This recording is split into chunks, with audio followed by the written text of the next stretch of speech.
Hey everyone, welcome back to the Reboot Era.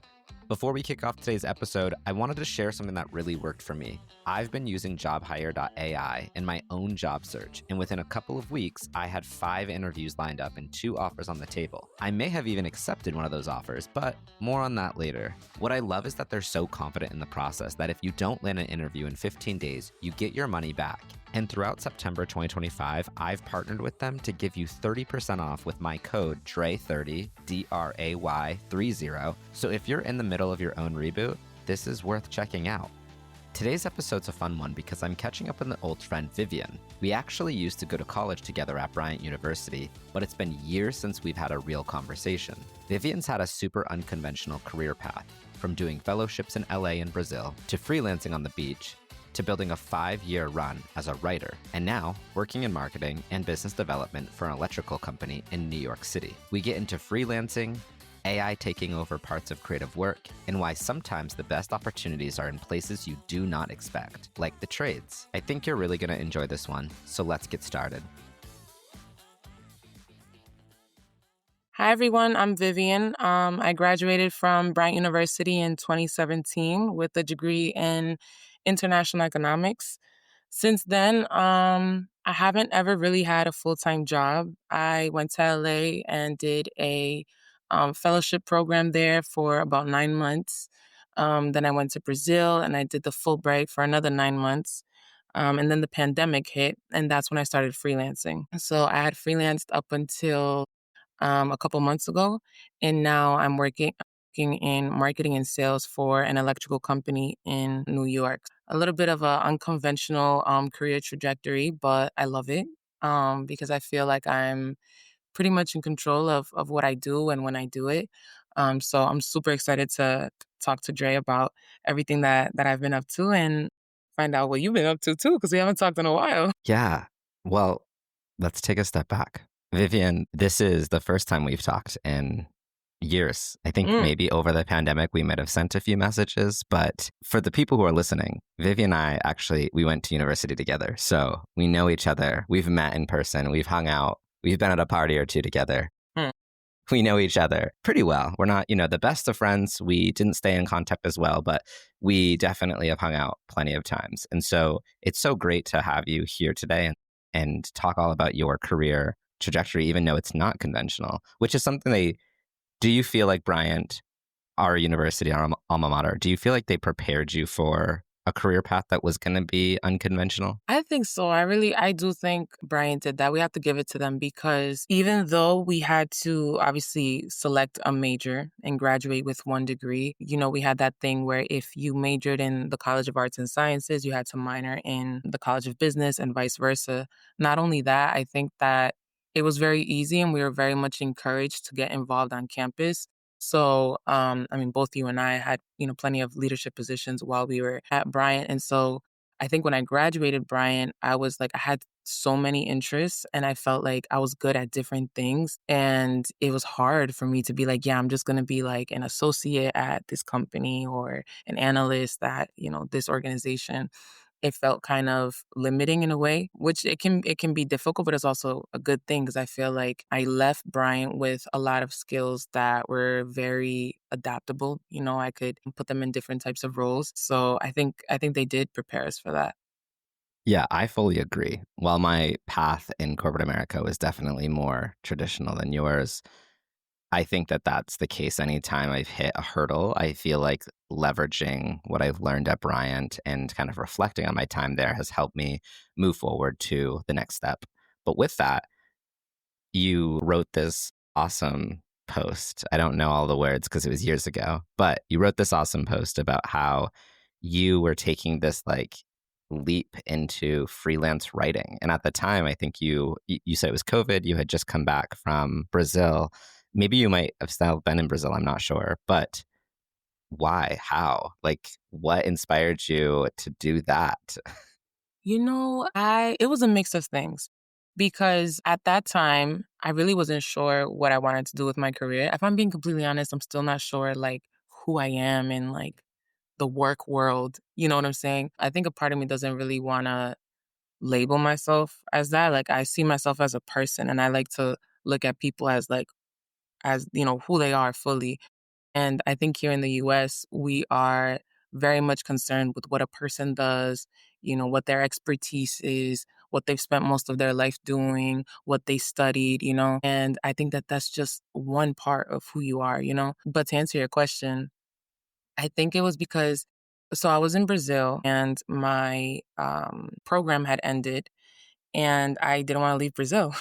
I wanted to stay. I loved it over there. And so I came up with this plan. I was like, I'm going to stay here. I'm going to move to the beach and I'm going to live my best life. And I remember I told my mom and she's like, wow, that sounds really nice. But like, where are you going to get the money for that? And I was like, yes, I should probably figure that out. And at first I was thinking, I was like, oh, whatever. I'll grab like a regular job here and stuff. I don't care. I just wanted to like live on the beach and, just like have that digital nomad lifestyle, I guess. But obviously, the money over there is very different than the money over here. So I had this idea of like, well, what if I just live over there, but I make money over here, right? And so freelancing was kind of the natural option for me. So I started when I was still in Brazil. It was the end of 20, oh no, it was the end of 2019.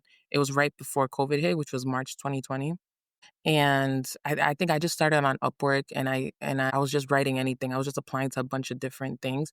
And I remember the first job that I got, it was like writing 20 product descriptions for an Amazon like storefront thing.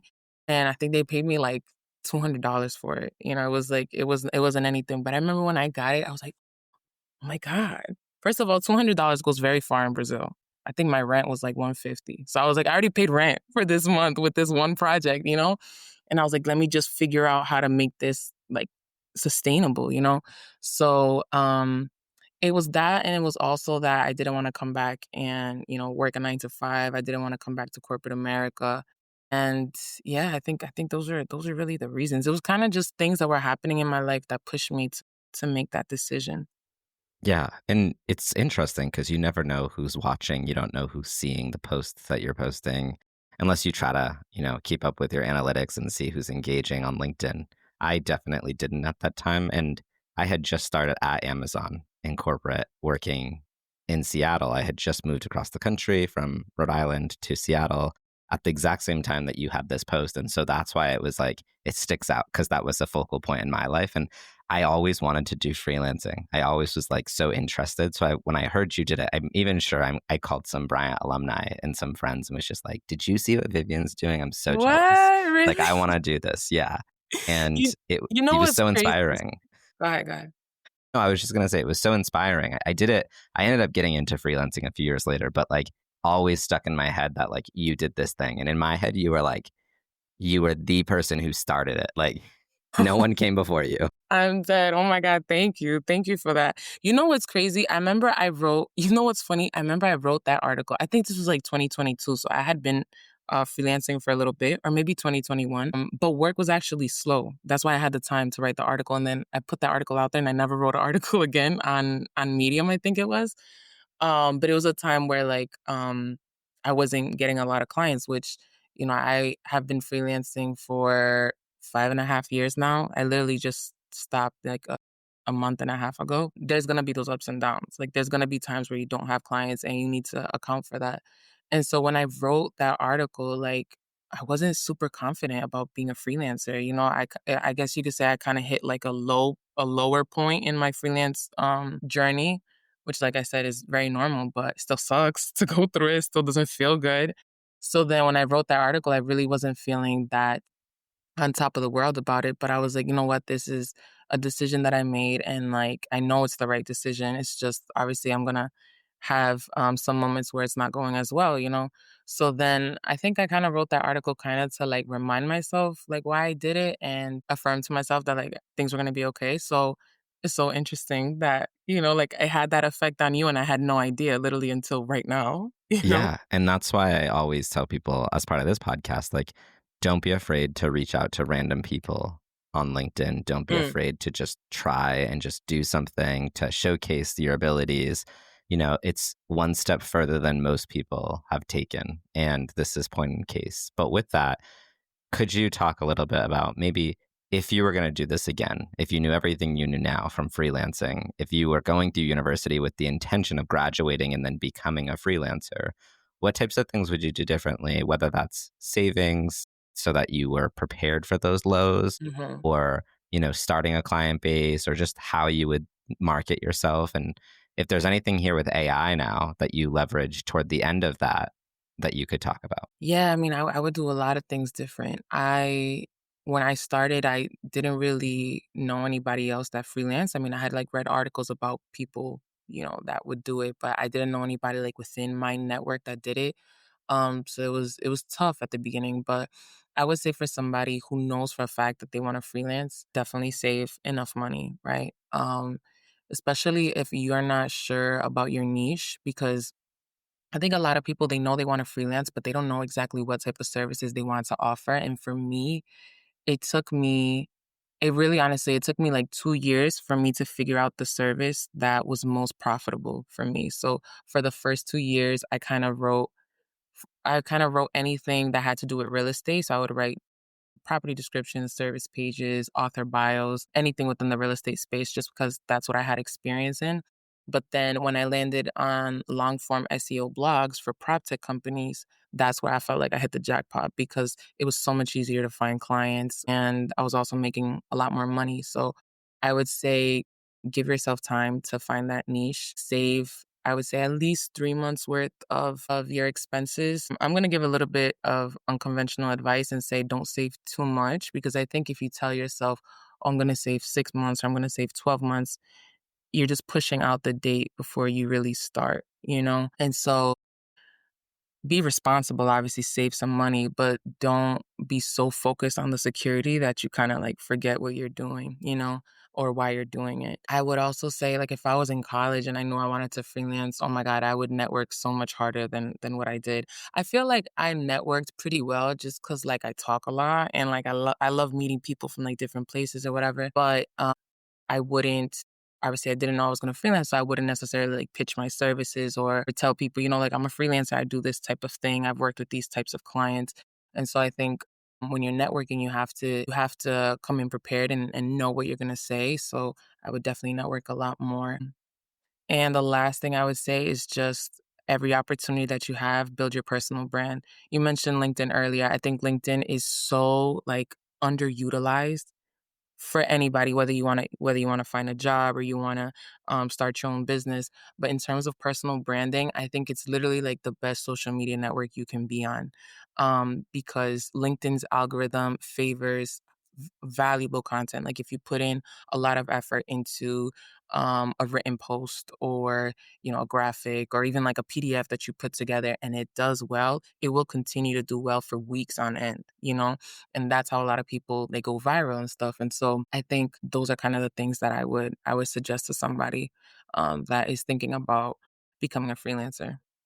Yeah, those are all really good pieces of advice. I was at first thinking when you were talking in finance, I was like, man, it's funny because I think I just said on this podcast to somebody different, like I would save more, right? 6 months, maybe more, just because when I did freelancing, it was, I started in 2022, I quit Amazon and I just was like, if Vivian can do it, I can do it. And I just did it and landed really cool jobs and opportunities.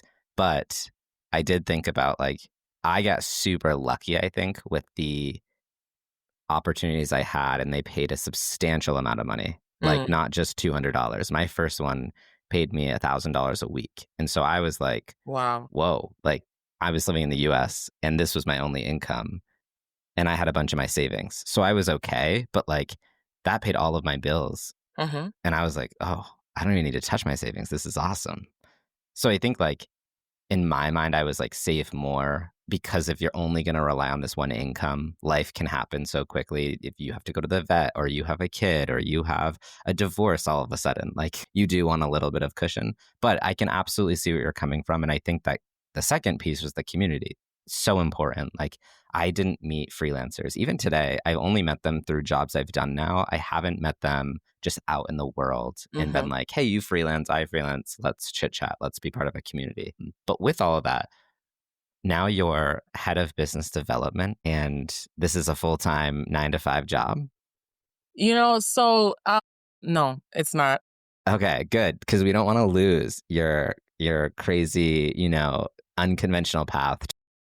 Yeah, no, I mean, and I think I was thinking about what to, like, name myself because I feel like head of business development sounds very 9 to 5-ish, but I know the owner of the electrical company. I met him when I moved to New York 2 years ago, and we became really good friends. And I just started talking to him about, his business and stuff because I noticed that like he made good money, like the way that he was spending it and everything. And I asked him, I said, what do you do for work? He's like, oh, I'm an electrician. I'm like, no, but really, like, what else do you do for work? Like, do you sell drugs? Like, what is it? You could tell me. I'm not gonna snitch, And he's like, no, no, like this is, And then he started kind of breaking down how his business would work. I had no idea. I was like so ignorant to the fact that electricians and people in the trades, when they have their own business, they can make a lot of money, especially in a place like New York. So once he started telling me the numbers, I told him, I said, I think I can help you because I have this experience with digital marketing. I'm also very familiar with the real estate space. It's kind of really, if there is like one industry that I've stuck to this whole time, it has been real estate. Because when I was in LA, I worked for a real estate development company for some time. That's how I decided to write about real estate when I became a freelancer. And so when he was talking to me about his business and the types of jobs that he would take on, I said, I think I can help you land those bigger jobs, like doing electrical work for multi unit developments and commercial build outs and whatnot. So that's two of our focus areas right now. So I'm the only one in the department. Don't get too hung up on that title. I'm the one that's kind of doing everything in terms of marketing and sales. So yeah, that's the one that I that I settled on. So no, it's not a 9 to 5. But I am Let's working hang a lot, let's I will say that. let's get hung up on the title because like head of business development's awesome. And so it doesn't matter if it's a one person company or not. Like that's a Yeah. really cool title. And Thank you, thank you. You think it was a good yeah, choice? I think it's awesome. I mean, Okay. at first, it's like if I don't know what they do and I'm going to call you and ask what they do, my Mhm, expectation is that you're going to be able to tell me everything. And you just explained what your role is. To me, that sounds exactly like what that person would do. Again, it could be for a two-person company, it could be for a 500 or a 5,000 person mhm, company. It doesn't matter. Like the scope of your role, I think, is very clearly understood by the mhm. title of your role. So, Okay, congratulations. That's awesome. thank you. And you were able to communicate, talk about a kind of a need with somebody who's a friend or a connection and navigate yourself. Essentially, that's what freelancing is or was. Like you're Yeah, selling yourself and explaining the value you would add, and you were able to land a position, an offer, something. So that's really awesome. Now, were you scared? Were you like, do I want to do this? Do you feel like you're 100% equipped, or is this kind of like a learning opportunity at the same time? you know what? I was more scared to put that title up there because then I was like, "Oh my god, it sounds like a big one?" And again, like I was telling you earlier, I don't really believe in like labeling, like I feel like I can't really categorize what I do, because even though I'm saying, head of business development, I know that's more like sales focused. I'm still doing like a lot of like digital marketing stuff. And honestly, like anything that I can see in the future will help grow the company, I'll go ahead and I'll do it, even if it goes outside of my role.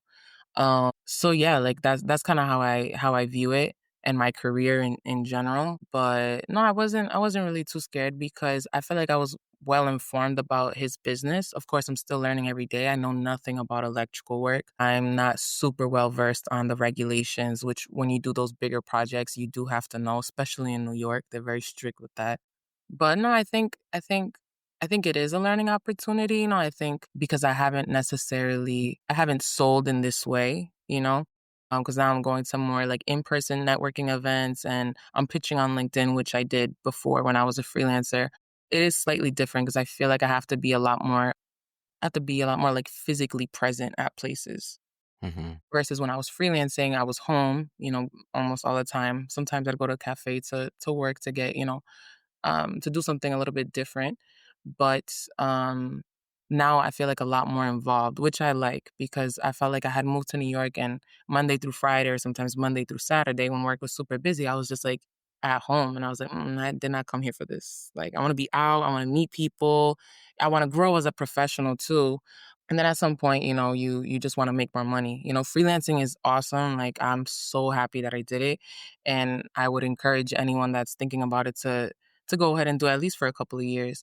But if you're working by yourself, obviously there is a cap to how much money you can make. So in this economy, You you you gotta gotta do what really, you gotta do. I yeah, understand. you gotta prepare. So Another thing that you said that was interesting was around how you might have been ignorant and didn't know, how much money a blue collar worker, someone in the trades, could really make, especially if they own their own business. And it's interesting because when we think about AI today, when we think about the shift we've seen over the last 2 years or so, where the masses have really gotten the same amount of access to AI tools as others, it's interesting because the things we're automating is essentially writing, right? Where freelance writers potentially are being automated out because now you could do all of that with ChatGPT.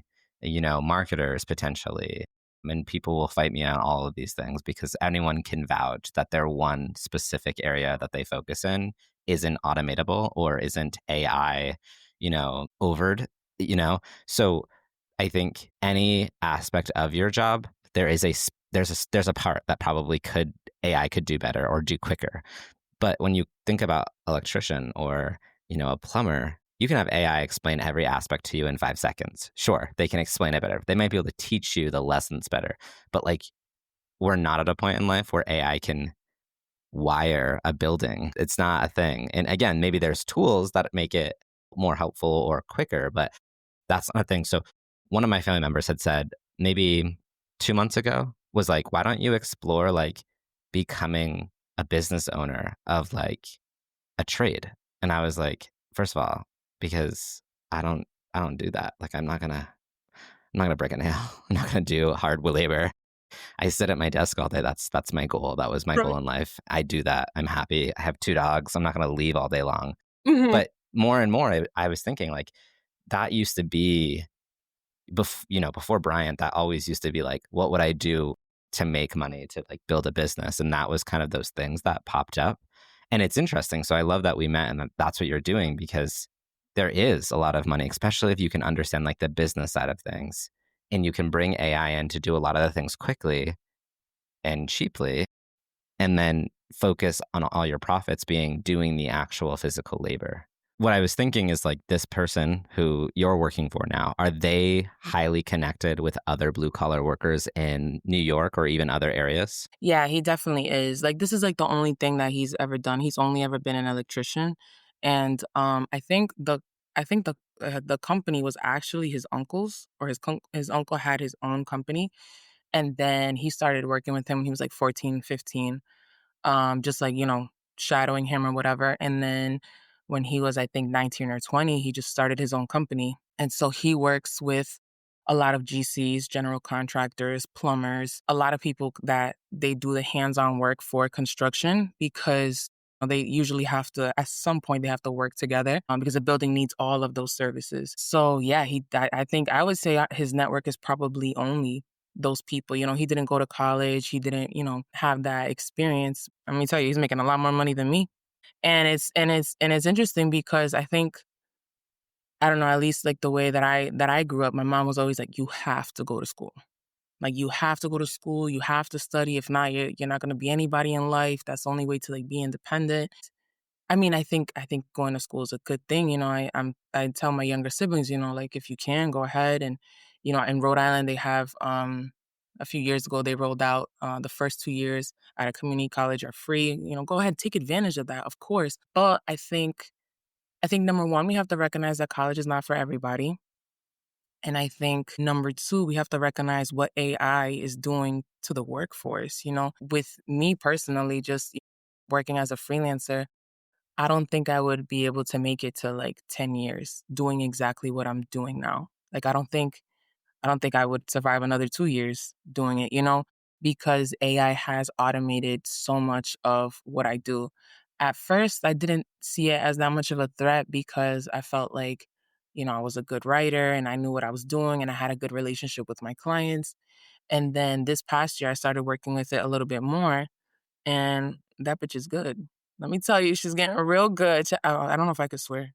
You Is that can. okay? Yeah. Okay. Yeah, yeah, totally. It's explicit. Say what you want. But she's getting real good, ChatGPT. And yeah, I'm just thinking about, like, what that means for, like, the next 2 or 3 years. Like, do I still wanna first of all, do I still wanna do this? I've been doing it a long time. Number 2, do I wanna constantly have to, like, go through that learning curve of, how to use AI and how to make sure that AI doesn't take over my job? It just to me, it seemed like it was kind of I just didn't wanna do it anymore. If anybody's out there that they do wanna do it, go ahead and, have that experience because I had that experience, so I get it. But I would say just be super informed about the AI tools that are out there. Work with AI, don't work against it because I think if you don't, you will be left behind. Whether it's that it's going to take over your role completely or you're going to be replaced by somebody who knows how to work with AI better than you. So that's what I would say. Yeah, and that last piece is so important, right? Like, this is the time we're in a great space where we can understand these tools as they're coming out. We don't need to wait until they're fully developed and we're learning from others. Like, go explore, go try them and see what happens. I love this opportunity that you're taking. You've been doing it now for what, 2 months? It says on LinkedIn, month and a half, I think you mentioned. Yeah, a month and a half, like 6 weeks. Yeah, I literally Okay. just started. I think I'm excited to watch it grow and see what you post and see how it goes. But the other piece here that I was thinking, and this is like putting my little Bryant innovation hat on, is it's awesome that you're working for one company, but you have that freelancer mindset. You have that hustle mindset. And if you're currently working with someone, maybe 6 months down the road, when you see the progress you've made, when you see what you've done, I mean, that's a marketable service to so many blue collar businesses that just don't have the time, don't have the space. And New York City is huge, but I'm sure there's companies out there, right? Like, I could probably name three right now that do something that they're like, we want to make it easier for business owners like this to focus on what they need to do, and we will do it for them. A lot of it's usually like marketing CRMs, but like, you're a person and you're someone who, like, what I know about growing up with blue collar workers in my family is like they trust someone else who is a blue collar worker more than they trust like a corporate whoever that's like, yeah, I make Absolutely. billions of dollars a year and you should use my solution. Mhm, mhm, So, mhm. I mean, maybe, head of business development becomes CEO of Vivian T, marketing, digital, something. Yeah, yeah, I did think about that because as I was kinda putting together, a marketing strategy for Best Electrical Services, it's something that can definitely be transferred to, like, a plumbing company or, any other company in the construction world, just with a few tweaks. So, yeah, I mean, that might be a thing. I mean, I'd be surprised if I stay here, like, years. But I might, because I get along very well with the owner. It's not like I said, it's not like a regular 9 to 5 where you kinda have, like, that pressure of you have to, like, show your work, and not in the sense that you don't have to you obviously have to get results, but you know how sometimes you have to do, like, those, like, check-ins and those one-on-ones and those weekly meetups, and that's all the stuff about, like, corporate America that kinda pisses me off because I feel like I just wanna work. I just wanna Yeah, work, work, work, work, work, and then I'll show you, "Here, look, this is what I did." I feel like the work kind of explains itself. absolutely. So, yeah, who knows? Maybe in the future, it will work out like that. But another idea for you, and these are just spitballing ideas. You do what you want with it. I'm still excited to see where you go and how this unfolds. But if you have 5 different business owners that do different things, your suite of marketable features of products or services becomes much larger. And you could actually just talk directly to buildings now under your own name, under your own business, and say, hey, like, do you guys have electrical already set up? Do you have someone who comes in? Do you have someone for plumbing? Do you have someone for lawn care? Do you have someone for, XYZ? And if you already have a pipeline of like Mhm. 5, 6, 7 businesses that you work with, you're constantly going out and finding them new business. That is completely, it's your own business, but you Right. have the preferred contacts that you utilize. And then worst case scenario, if someone's like, hey, we actually need someone who does like, you know, a very specific thing, you can be like, okay, I don't have someone right now, but that will now be what I pivot to work on. Like, over the next month or so, I will find you. I'll be your person Mhm. who will go and interview. And the reason I can do this is because I've been working closely with these, businesses for so long that I understand when they're lying. I understand the quotes they have. Yeah. I can be kind of your translator in between if this is a good deal or not and find you someone, but you get a cut of that, right? Yeah. So I think that'd be awesome. Yeah, I'm excited. I think there's a lot of different growth opportunities with this pivot that I've made. And I think that's the thing about like doing something new. I think human nature is to play it safe, especially the older that we get. You know, like you mentioned earlier, like if you have kids or you are going through a divorce, you know, they might everything that we're saying, they might actually just blow it off, you know, because they might feel like it doesn't apply to them. And I don't blame them, you know, when you have certain things going on in your life that you can't afford that risk. I totally get it. You know, do what's best for you and your family. But if you can, go ahead and do it, you know, because the window of opportunity, it starts closing, you know, the longer that you wait to take action. So I think it's really important that when you see an opportunity, go ahead and try it. If it doesn't work out, it's okay. You know, I during the time that I was a freelancer, I was thinking about starting other businesses and, you know, I started an Etsy store. It didn't go that well. I think I sold like one product. I was so happy though, because I was like, there's potential, you know? So maybe one day in the future I'll pick it back up.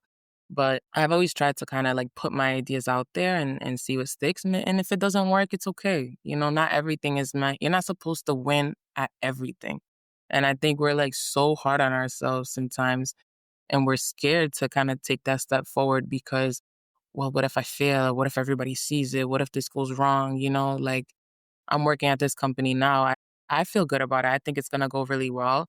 But there's a possibility that it doesn't. God forbid, you know, the construction industry in New York collapses and then there's no work for, you know what I'm saying? Like a meteorite could hit us at any moment. We all die. Like anything could happen, right? But the point is to try. You know, you don't want to pass up that opportunity and then think, damn, what would have happened if I had just done it? Yeah. Yeah. I think it's a great takeaway for anyone who's listening to this.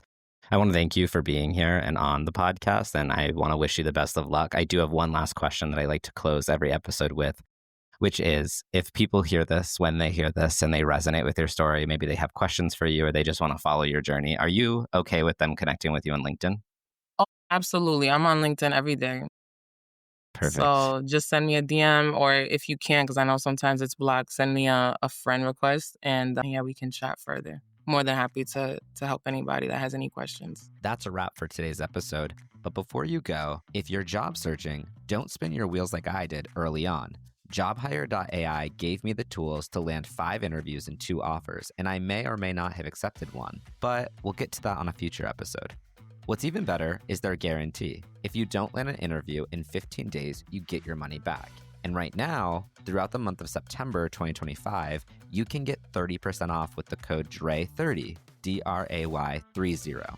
Head over to jobhire.ai, plug it in, and start making moves towards your next role. Huge thank you to Vivian for coming on and being so real about her journey, from freelancing ups and downs to pivoting into a whole new industry. If you want to connect with her, she's super active on LinkedIn, so definitely reach out on there using the link down in the show notes. And as always, if you like this conversation, go ahead and subscribe, share it with a friend, and drop a quick review. It really helps get these stories out to more people. Thanks for hanging out with me today, and I'll see you next time on the Reboot Era.